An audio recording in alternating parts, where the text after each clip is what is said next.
오늘 우리에게 주시는 말씀은 에스겔 37장 1절에서 14절까지의 말씀입니다. 에스겔 37장 1절에서 14절까지의 말씀, 좀 길지만 저와 여러분이 한 절씩 교독하도록 하겠습니다. 제가 먼저 읽겠습니다. 여호와께서 권능으로 내게 임재하시고 그의 영으로 나를 데리고 가서 골짜기 가운데 두셨는데 거기 뼈가 가득하더라. 나를 그 뼈 사방으로 지나가게 하시기로 본즉 그 골짜기 지면에 뼈가 심이 많고 아주 말랐더라. 그가 내게 이르시되 인자야 이 뼈들이 능히 살 수 있겠느냐 하시기로 내가 대답하되 주 여호와여 주께서 아시나이다. 또 내게 이르시되 너는 이 모든 뼈에게 대언하여 이르기를 너희 마른 뼈들아 여호와의 말씀을 들을지어다. 주 여호와께서 이 뼈들에게 이같이 말씀하시기를 내가 생기를 너희에게 들어가게 하리니 너희가 살아나리라. 너희 위에 힘줄을 두고 살을 입히고 가죽으로 덮고 너희 속에 생기를 넣으리니 너희가 살아나리라. 또 내가 여호와인 줄 너희가 알리라 하셨다 하라. 이에 내가 명령을 따라 대언하니 대언할 때에 소리가 나고 움직이며 이 뼈 저 뼈가 들어맞아 뼈들이 서로 연결되더라. 내가 또 보니 그 뼈에 힘줄이 생기고 살이 오르며 그 위에 가죽이 덮이나 그 속에 생기는 없더라. 또 내게 이르시되 인자야 너는 생기를 향하여 대언하라. 생기에게 대언하여 이르기를 주 여호와께서 이같이 말씀하시기를 생기야 사방에서부터 와서 이 죽음을 당한 자에게 불어서 살아나게 하라 하셨다 하라. 이에 내가 그 명령대로 대언하였더니 생기가 그들에게 들어가매 그들이 곧 살아나서 일어나 서는데 극히 큰 군대더라. 또 내게 이르시되 인자야 이 뼈들은 이스라엘 온 족속이라. 그들이 이르기를 우리의 뼈들이 말랐고 우리의 소망이 없어졌으니 우리는 다 멸절되었다 하느니라. 그러므로 너는 대언하여 그들에게 이르기를 주 여호와께서 이같이 말씀하시기를 내 백성들아 내가 너희 무덤을 열고 거기에서 나오게 하고 이스라엘 땅으로 들어가게 하리라. 내 백성들아 내가 너희 무덤을 열고 너희로 거기에서 나오게 한즉 너희는 내가 여호와인 줄 알리라.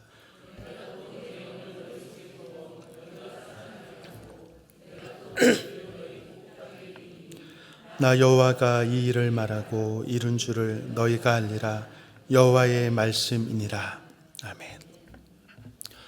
여러분 이 그림이 혹시 뭔지 아십니까? 뭔지 아시나요? 오뚜기입니다. 너무 오랜만에 보시죠? 이 이름을 잘 아셔야 되는데 오뚜기와 오뚜기 중에 어떤 게 맞을까요? 오뚜기입니다. 오뚜기라는 기업명이 있기 때문에 많은 사람들이 헷갈리는데요. 저 장난감의 이름은 오뚜기입니다. 이 오뚜기는요, 던지든 눕히든 어떻게 하든 그 즉시 바로 원상태로 세워집니다. 어린 시절 이 오뚜기를 가지고 놀 때 어떻게 하면 이 오뚜기가 안 일어날 수 있을까를 고민하면서 여러 방법으로 이 오뚜기를 눕혀봤는데 단 한 번도 성공한 적이 없습니다. 어떻게 눕혀놓든지 거꾸로 놓든지 오뚜기는 다시 일어나게 됩니다. 이 오뚜기라는 것은 이 아랫부분에 무게추가 있기 때문에 그 무게추가 중심의 역할을 해서요, 눕혀도 거꾸로 놔도 그 무게추가 중심을 잡고 다시 일어서게 되는 거죠. 다시 말해서 이 무게추가 아래에 있는 것이 아니라 중간에 있거나 머리 부분에 있으면 이 오뚜기는 저 모양대로 다시 일어날 수가 없습니다. 오뚜기라는 것은 다시 말해서 일어날 힘이 있어서 내가 의지를 가지고 일어나야지, 저 사람이 아무리 눕혀도 내가 일어날 의지가 있어라는 마음으로 일어나는 것이 아니라 이 무게추가 일으켜주기 때문에 자기가 일어나기 싫어도 일어날 수밖에 없는 것이 오뚜기라는 겁니다. 저는 이 오뚜기를 보면서 우리가 이 오뚜기처럼 넘어져도 저절로 다시 일어날 수 있으면 얼마나 좋을까라는 그런 생각을 해본 적이 있습니다. 때때로 우리가 지치는 순간이 있고 다시 일어서기 힘든 순간이 있습니다. 그때 오뚜기처럼 저절로 나를 일으켜주는 무엇인가가 있다면 얼마나 좋을까라는 그런 생각을 해본 적이 있습니다. 그런데 우리의 현실은 어떻습니까? 일으켜주는 사람이 없어요. 어린 시절에야 안 일어나면 부모님이 억지로라도 일으켜주죠. 다 큰 성인이 되고 나서는 누군가 우리를 일으켜줄 수 있는 존재는 없습니다. 내가 일어서야 하고 내가 일어서지 않으면 그대로 주저앉아 있는 것이 우리의 현실입니다. 우리의 현실은요, 여러 크고 작은 문제들이 늘 우리를 어렵게 합니다. 그런데 이상하게도 문제는 늘 겹쳐서 와요.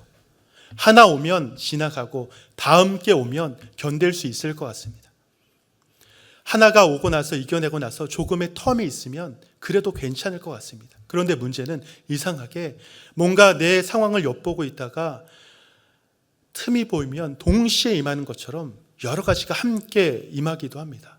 엎친 데 덮친다는 그런 말처럼 하나가 오면 두 개가 오고 여러 가지가 겹치게 오면서 우리를 지치게 하고 낭망하게 하며 쓰러지게 하는 것이 우리의 인생인 것 같습니다. 이럴 때 우리에게 필요한 것이 무엇일까요? 다시 일어설 수 있는 힘이죠. 오뚜기가 다시 일어나는 것처럼 다시 내가 일어설 수 있는 힘이 필요합니다. 이것이 무엇인가? 바로 소망이라고 말할 수 있을 것 같습니다. 우리 그리스도인들에게는 특별히 이 소망을 세상의 그 어떤 것이 아니라 하나님 안에서 찾을 수 있어야 합니다. 그렇다면 여러분, 우리 그리스도인들이 넘어져도 다시 일어날 수 있는 그 소망은 무엇일까요? 우리가 오늘 말씀을 통해서 함께 살펴보기를 소망합니다. 오늘 본문은요, 에스겔 선지자, 특별히 절망적인 이 시대를 살았던 한 민족 그리고 한 사람에게 임했던 사건입니다. 에스겔서에는 총 4개의 환상이 등장을 하는데요. 그 환상 가운데 우리가 살펴볼 환상은 마른 뼈 환상이라고 불리는 환상입니다. 우리가 이 말씀을 이해하기 위해서는 이 에스겔서의 전체 내용은 다 모른다 할지라도 이 에스겔이 살았던 시대, 그리고 이 에스겔 말씀이 쓰여졌던 이 시대적인 배경을 아는 것이 중요합니다.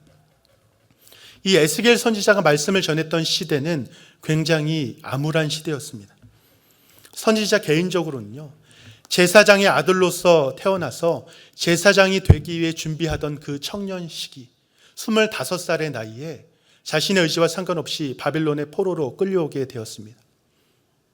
정말 한 번도 생각해 본 적도 없었던 그 인생이 내 의지와 상관없이 포로로 끌려와서 펼쳐지기 시작을 합니다. 더 절망적인 것은 이 포로로 살아가는 가운데 아내마저 죽게 됩니다. 그런데 하나님께서는 아내의 죽음 앞에서도 슬퍼하지 말라라고 말씀을 하십니다. 여러분, 우리가 이 에스겔 선지자라면 얼마나 그 마음에 답답함이 있었을까요? 그가 살아냈던 그 모든 삶의 시간들을 생각해 볼 때 결코 쉬운 삶은 아니었을 것입니다. 또 민족적인 상황을 보면 결국 이 바벨론의 침공으로 인해서 사람들이 포로로 끌려갔을 뿐만이 아니라 결국 나라가 멸망하게 됩니다. 많은 사람들이 죽거나 포로로 끌려오게 되었습니다. 지금 바벨론에 살고 있는 사람들은 내 의지로 이 자리에 와서 여기서 사는 사람들이 아니라 대부분 내가 원하지 않았는데 포로로 끌려와서 여기서 살고 있는 그런 사람들입니다. 내 인생을 내가 계획하고 꿈꾸고 내가 원하는 대로 한 걸음 한 걸음 내딛다가 여기까지 온 것이 아니라 내 의지와 상관없이 나는 도무지 원치 않았는데 이끌려서 포로로 오게 돼서 여기까지 온 것이 이들의 인생이었습니다. 더 비참한 것은 포로로 끌려온 것도 너무 가슴 아픈데 이스라엘 백성들이 가장 중요하게 여겼던 그 성전, 하나님의 임재의 상징이자 이것은 영원할 것이라고 여겼던 예루살렘 성전마저 파괴되었습니다. 지금 이 이스라엘 백성들의 상황은 아무것도 소망이 될 수 없는 절망적인 상황이었다라고 말할 수 있을 것 같습니다. 모든 소망이 사라졌고요, 절망도 이런 절망이 없습니다. 그런데 하나님께서는 이런 상황 가운데 에스겔 선지자를 세우셔서 하나님의 말씀을 전하게 하셨습니다. 에스겔서의 앞부분의 내용들을 보면 이 에스겔 선지자가 전했던 하나님의 말씀은 너희가 지금 포로로 끌려오고 너희가 지금 어려움을 당하는 모든 이유는 너희의 죄, 불순종의 죄, 우상으로 가득했던 너희의 죄 때문이다. 지금이라도 너희가 돌이켜야 한다는 것이 에스겔 선지자의 외침이었고요. 그런데 그것이 끝이 아니라 이것이 하나님의 징계이자 벌이라는 것을 알기 원했던 하나님의 마음이 이 에스겔 선지자의 입을 통해서 전해졌습니다. 여러분, 부모가 자녀를 키울 때 때로는 훈육을 합니다. 혼내기도 하고 매를 들기도 하잖아요. 그런데 부모가 그런 훈육을 하고 매를 들 때 이 자녀를 어떻게 괴롭힐 수 있을까? 어떻게 하면 이 자녀가 힘들 수 있을까를 고민하면서 훈육하지 않습니다. 훈육하고 싶지 않아요.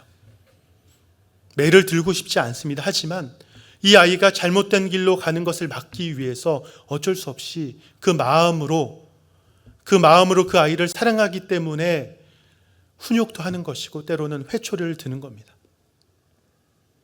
그런 부모의 마음은 어떤 마음일까요? 그런 과정을 통해서 이 아이가 깨닫기를 원하는 거죠. 내가 잘못했다는 것을 깨닫게 되기를, 그로 인해서 다시 돌이키기를, 그로 인해서 더 이상 그런 죄를 지으며 살지 않기를 바라는 것이 부모의 마음입니다.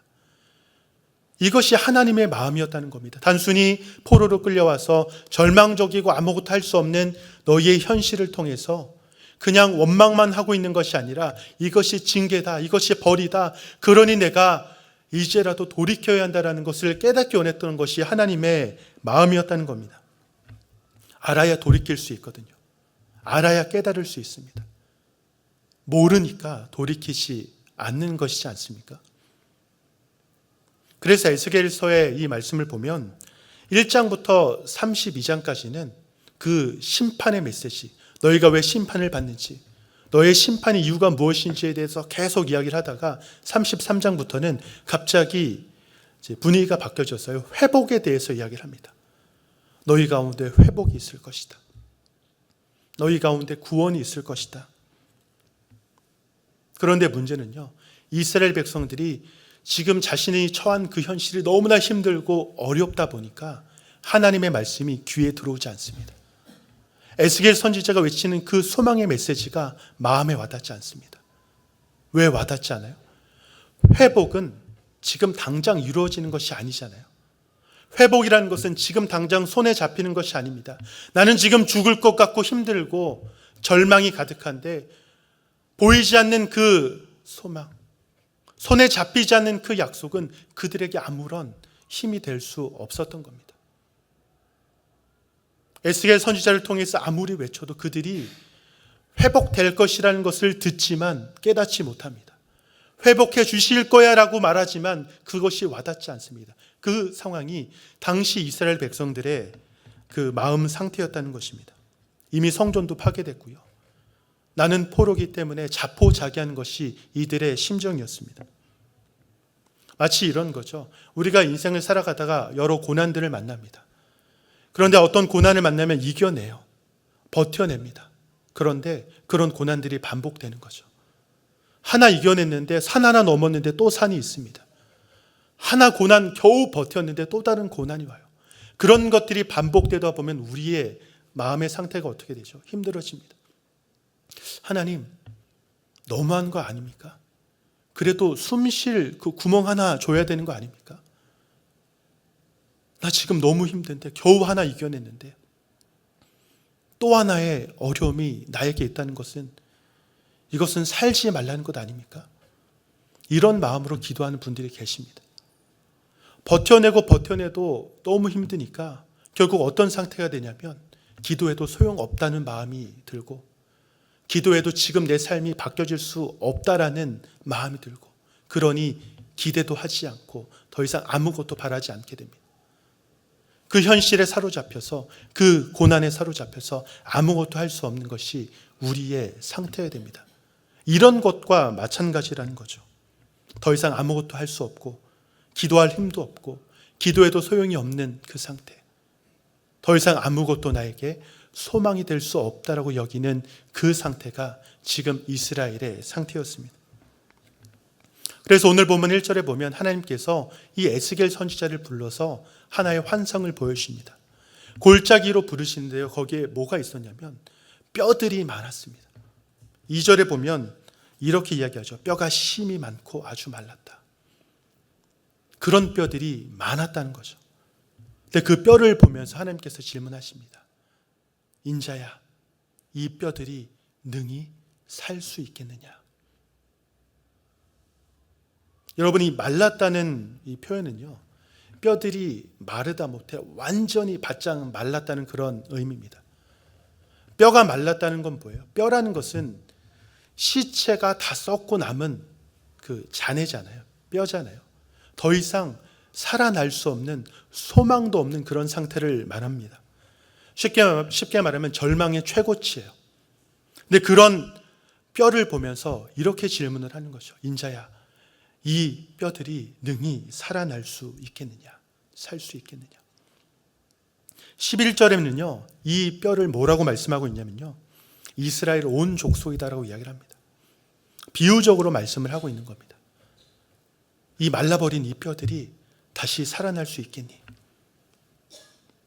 그 당시 이스라엘 백성들은 스스로를 이렇게 이야기했다고 합니다. 우리의 뼈들이 말랐고 우리의 소망이 없어졌으니 우리는 다 멸절되었다. 그것이 이스라엘 백성의 상태였다는 거죠. 근데 그들을 향해 말씀하시는 겁니다. 이 뼈들이 능히 살 수 있겠느냐? 이 질문에 대한 에스겔의 대답이 무엇입니까? 주 여호와여, 주께서 아시나이다. 여러분, 이 답변은요, 긍정도 부정도 아닙니다. 애매한 답변이잖아요. 살겠다는 거예요? 살지 못한다는 거예요? 긍정도 부정도 아니고요, 모든 결정을 하나님께 돌립니다. 에스겔이 왜 이렇게밖에 대답할 수 없었을까요? 에스겔이 눈으로 보이는 현실은 마른 뼈잖아요. 마른 뼈들은 살아날 수가 없습니다. 마른 뼈를 보면서 살아날 것을 기대하는 사람은 아무도 없습니다. 이것은 상식입니다.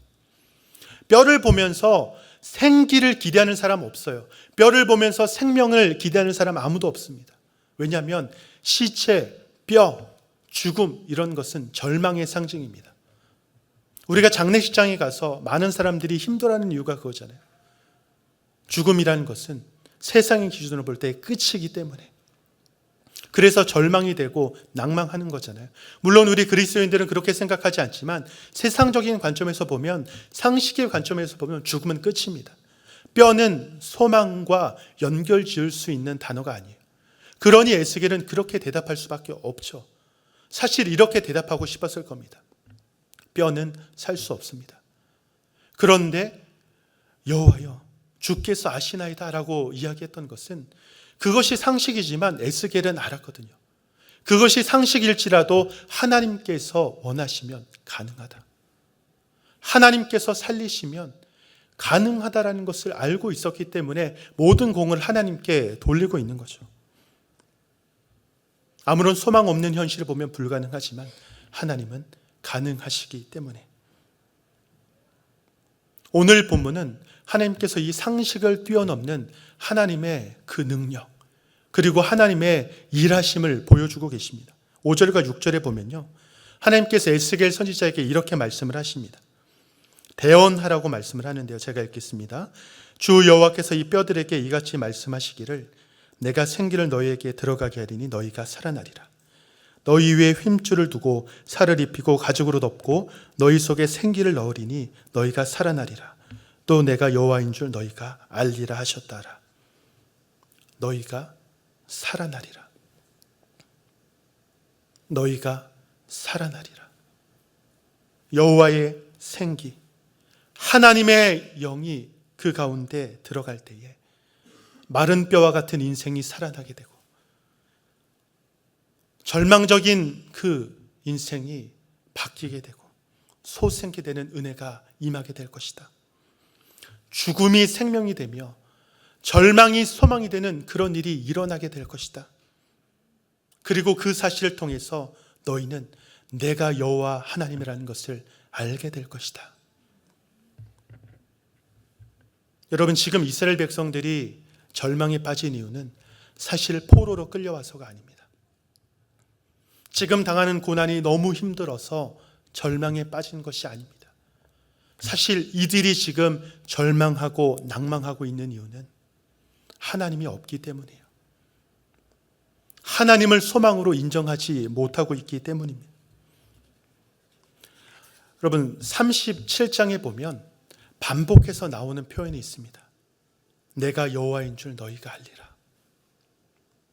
왜 하나님은 에스겔 선지자에게 이 마른 뼈 환상을 보여주셨을까요? 결국 그 환상을 통해서 알려주고 싶으셨던 겁니다. 내가 여호와인 줄 너희가 알게 될 것이다. 지금 고통당하고 있는 너희의 처지와 그 모든 것을 주관하고 있는 나 여호와 하나님이 누구인지 알아라. 그 하나님이 어떤 분이신지를 깨달라는 것입니다. 왜 하나님이 너희에게 소망이 될 수 있는지를 알라는 것이죠.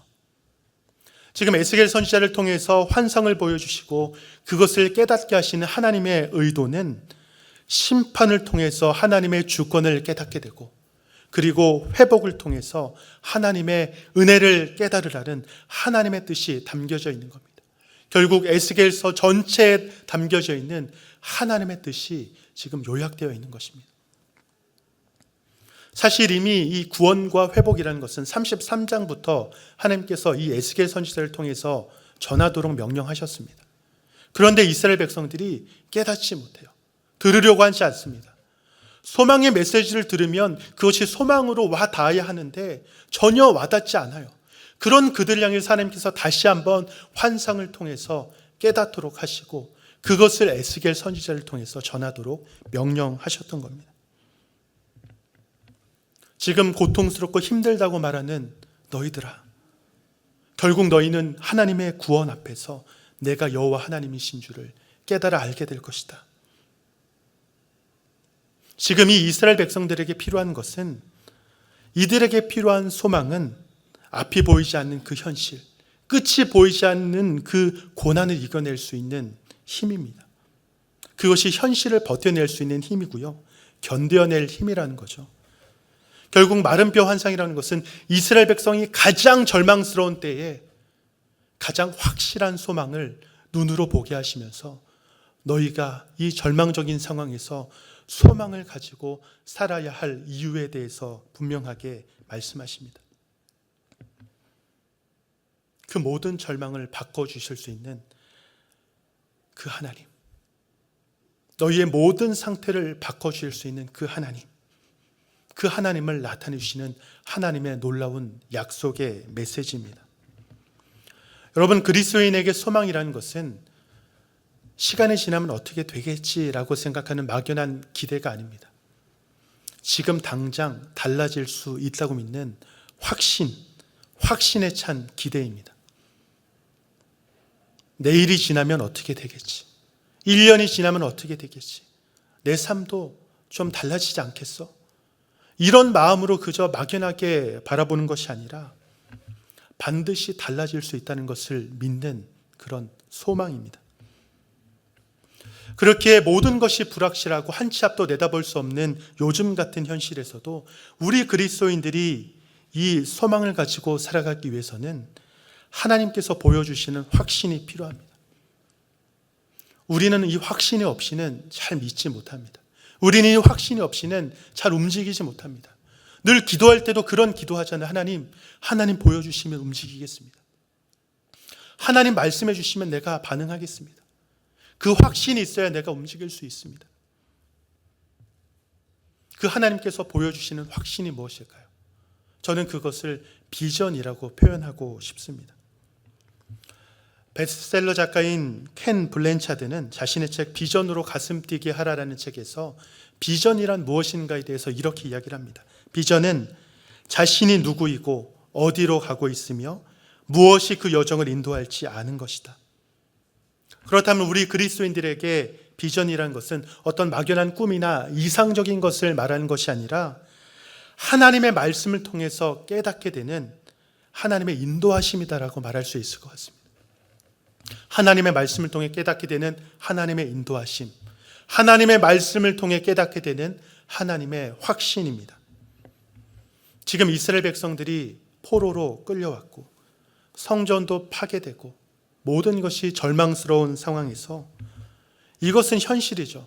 하지만 여기까지 인도하신 것이 하나님의 실패가 아니라 하나님의 인도하심, 하나님의 뜻의 결과라면 이 이후에 진행될 모든 것도 하나님의 뜻 안에 있다는 것을 발견하는 그런 믿음입니다.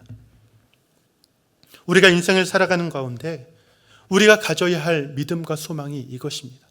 때때로 우리는 우리 인생 가운데 만나게 되는 고난이나 어려움이 하나님의 실패라고 생각을 합니다. 하나님이 무능력해서 나의 삶을 제대로 인도하지 못한 결과라고 착각하기도 합니다. 그런데 중요한 것은 우리 인생 가운데 하나님의 손이 짧아서 놓쳐서 벌어지는 일들은 아무것도 없습니다. 우리가 인생 가운데 만나는 모든 일들은 하나님의 뜻 안에 있는 것이고, 그리고 하나님의 인도하심 가운데 있다면 그것은, 하나님의 인도하심은 여기까지만 인도하고 끝이 아니라 그 인도하심은 지금 이후로도 계속된다는 것을 우리는 잊지 말아야 합니다. 그래서 하나님께서는 이 마름표 환상을 통해서 이스라엘 백성들이 하나님이 어떤 분이신지를 깨닫길 원하셨어요. 심판, 너희가 받는 그 벌이 하나님의 뜻이다. 그렇다면 회복 또한 하나님의 뜻이다. 심판이 너희 가운데 이루어진 것이 사실이라면 회복 또한 반드시 이루어질 것이다. 내가 너희를 어떻게 인도할지 보아라. 이것이 내가 너희에게 주는 약속이며 비전이다라고 말씀하고 있는 겁니다. 사랑하는 성도 여러분, 여러분에게는 이런 비전, 이런 확신이 있으십니까? 내 삶을 하나님께서 바꿔주시고 여전히 인도하신다는 그런 믿음이 있으십니까? 오늘 본문에는 이 마름뼈 환상 가운데 특별한 하나 특이점이 있습니다. 그것이 뭐냐면 7절부터 11절까지를 보면 이 에스겔 선지자가 말씀을 대언했을 때 나타나는 현상들이 있는데요. 먼저 소리가 나면서 뼈가 맞춰집니다. 마치 우리가 장난감 블럭을 만들듯이 이 사람의 형체들이 갖춰지는 거죠. 뼈가 맞춰지고 거기에 힘줄이 생기고 살이 오르고 가죽으로 덮여집니다. 이 말뜻은 온전한 사람이 됐다는 거예요. 그런데 하나가 빠졌습니다. 생기가 없더라. 겉으로 봤을 때는 형체적으로는 완전한 사람입니다. 형체적으로는 모든 것이 완벽한 사람입니다. 하지만 생기가 없다는 그 사실 때문에 마른 뼈와 다를 바가 없습니다. 오늘 본문 이 9절 말씀에서는 생기에게 대언하여 이르기를 주 여호와께서 이같이 말씀하시기를 생기야 사방에서부터 와서 이 죽음을 당한 자에게 불어서 살아나게 하셨다 하라. 아직도 죽은 상태라는 거죠. 그런데 생기에게 명령해서 생기가 들어가게 될 때 그들이 어떻게 됐다고 말씀하고 있죠? 살아났다. 여러분, 여기서 말하는 생기는 히브리어로 루아흐라는 단어입니다. 이 단어는 호흡, 바람이라는 뜻을 가지고 있는데요. 14절에서는 이 루아흐를 어떻게 표현하냐면 하나님께서 내 영, 하나님의 영이다라고 그렇게 말씀을 합니다. 그렇다면 죽어있는 그 육체 가운데 생기, 하나님의 영, 하나님의 호흡이 들어가게 될 때에 어떻게 됐다는 거예요? 살아나게 됐다라고 말씀을 합니다. 여러분, 하나님의 영이 임할 때에 죽은 그 육체가 살아나게 됩니다. 하나님의 호흡이 들어가게 될 때에 그 죽어있는 육체가 일어나서 군대가 되었다고 말씀하고 있습니다. 이것을 다르게 표현하면 하나님 없는 인생, 하나님의 영이 임하지 않는 인생은 죽은 것이나 마찬가지라는 겁니다. 지금 이스라엘 백성들의 상태가 그랬어요. 그들은 살아있다고 여겼지만, 살아있어서 고난을 당한다고 여겼지만 실제로는 죽어있는 것이나 마찬가지인 인생이었고, 육체는 갖추고 모습은 갖췄지만 하나님의 영이 임하지 않기에 죽은 것이나 마찬가지인 그런 인생이었습니다. 그래서 하나님께서는 이 환상을 통해서 그들에게 말씀하세요. 그리고 그들에게 소망을 부어주십니다. 포로 중에 있지만 너희가 어떠한 존재인지 깨달아 알아라. 너희가 앞으로 어떻게 살아야 할지를 깨달아라. 너희가 어떤 하나님의 역사를 기대해야 할지 알아라. 고난과 고통이 현실이지만 너희가 무엇을 의지하며 살아야 할지를 깨달으라고 말씀을 하십니다. 너희의 어떠한 상황과 환경, 네가 감당할 수 없는 그 모든 것도 하나님께서 인도하신 그 과정 가운데 있다고 말씀하십니다. 너희가 인생 가운데 만나게 되는 모든 문제들도 하나님의 인도하심 과정 가운데 있다고 말씀을 하십니다. 네가 느끼기에 마른 뼈처럼 느껴지고 아무런 소망도 가질 수 없다라고 느껴도 나는 너를 살릴 수 있다라고 말씀하십니다. 그리고 그 하나님께서 이루시는 회복은 이전과 비교할 수 없는 가장 완전하고 놀라운 회복이다라고 말씀을 하십니다. 사랑하는 성도 여러분, 제가 서두에 오뚜기 예화를 말씀을 드렸습니다. 이 오뚜기는 무게중심이 아래에 있어서 아무리 누르고 던져도 다시 일어난다고 말씀을 드렸습니다. 이것은 오뚜기가 능력이 있어서 의지가 강해서 내가 일어나야지라는 그런 의지로 일어나는 것이 아니라 자신의 의지와 상관없이 일으키는 힘이 있기 때문에 저절로 일어나는 겁니다. 이것이 우리 그리스도인들에게 무엇을 의미할까요? 바로 우리를 지으신 하나님께서 그분이 어떤 분이신지 깨닫고 우리가 그분과 어떤 관계이며 그분 안에서 우리가 어떻게 살아가는지를 깨닫게 될 때 그 모든 과정을 통해서 하나님의 비전을 깨닫게 될 때 누가 우리를 일으키는지를 깨닫게 된다는 것입니다. 하나님의 비전은 막연한 꿈이 아닙니다.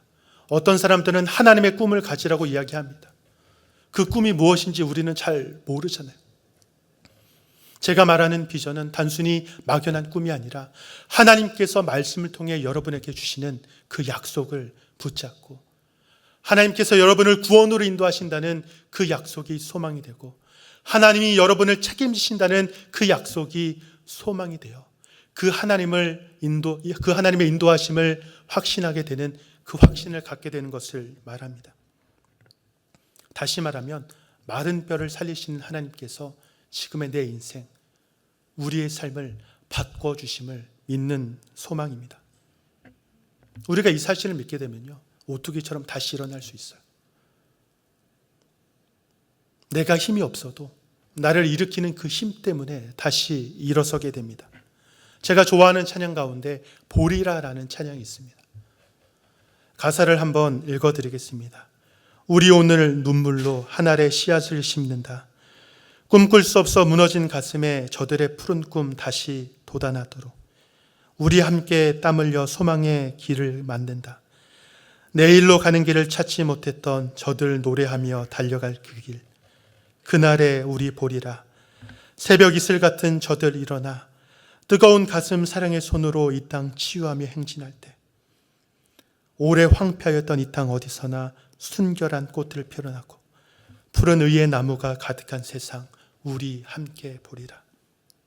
여러분, 이 찬양의 가사가 마른 뼈처럼 소망 없이 살아가는 우리의 그리고 우리 자신과 우리 가정을 향한 기도가 되기를 축원합니다. 여러분, 비참한 인생은 고난 때문에 버티기 힘든 인생이 아닙니다. 비참한 인생은 반복되는 시련 때문에 다시 일어설 힘이 없는 인생이 아닙니다. 바로 소망 없는 인생이 비참한 인생이고 비전 없는 인생이 비참한 인생입니다. 그의 삶은, 그들의 삶은 하나님께서 함께 하시지 않기 때문입니다. 아무런 소망도 꿈꿀 수 없습니다. 아무런 기대도 하지 않습니다. 내 삶에 그 어떤 것도 일어날 것이라고 바라지 않습니다. 그런 삶에는 하나님께서 어떤 기적도 어떤 일도 일하지 않으십니다. 그래서 하나님은 에스겔 선지자에게 보여주셨습니다. 봐라, 인자의 능히 이 뼈들이 살아날 것 같으냐. 봐라, 마른 뼈가 살아나는 것을 봐라. 저 죽어가는 것이 다시 소생케 되는 것을 봐라. 내가 살아나게 할 것이다. 내가 소생시킬 것이다. 마른 뼈와 같은 너희의 삶이 나의 능력 가운데 완전히 회복되고 달라지는 것을 보아라. 이것을 통해 너희는 내가 너희를 구원한 여호와 하나님이신 줄 깨닫게 될 것이다. 나는 너희의 하나님이고 너희는 내가 생명을 걸고 구원한 내 백성이다. 사랑하는 성도 여러분, 하나님께서는 오늘도 우리에게 동일하게 말씀하십니다. 이 마른 뼈들이 능히 사라질 줄, 살아날 줄 믿느냐? 마른 뼈 같은 너희의 인생이 다시 살아날 것을 기대하느냐? 너희의 삶이, 너희의 가정이 다시 회복될 것을 꿈꾸느냐? 지금 나는 무엇을 꿈꾸며 무엇을 기대하고 있는지 돌아보기를 소원합니다. 신앙생활은 하고 있지만 포로로 끌려간 이스라엘 백성들처럼 아무런 소망도 없고 아무것도 꿈꾸지 않는 그런 마른 뼈와 같은 모습으로 살아가는 것이 우리의 현실일지 모릅니다. 무의식적으로 그냥 하루하루를 그냥 살아가고 있지는 않으십니까? 문제가 있어도 어려움이 있어도 그냥 하루하루를 때우면서 아무런 의미 없이 살아가고 있지는 않으십니까? 또 어쩌면 그 고난이 너무나 커서 내가 감당할 수 없는 그 고난의 크기 때문에 이제는 지쳐서 아무런 소망도 없이 살아가고 계시지는 않으십니까? 불가능해 보이고 아무런 소망이 없는 우리 인생이라 할지라도 하나님께서 역사하시면 역전될 줄로 믿습니다. 그리고 달라질 줄로 믿습니다. 사람은 고쳐서 쓰는 것 아니다라고 이야기를 합니다. 하지만 하나님께서 역사하시면 달라질 줄 믿습니다. 우리가 하나님을 믿을 수 없는 존재임에도 불구하고 우리가 하나님을 믿게 된 것, 이것은 사실 기적 같은 경험입니다. 그런 기적 같은 경험을 한 우리가 우리 삶에 또 다른 하나님의 기적이 임한다는 것을 믿지 못할 이유가 무엇이 있겠습니까? 한명희 시인의 오뚜기라는 시를 이야기하며 마무리하겠습니다. 더 세게 나를 쳐라. 쓰러지지 않으면 내가 아니다. 다시 일어나지 않으면 내가 아니다. 이 자리에 있는 우리 모두도 여러 이유로 쓰러지고 넘어집니다. 하지만 이런 우리가 오뚜기처럼 다시 일어설 수 있는 이유는 하나님께서 우리와 함께 하시기 때문입니다.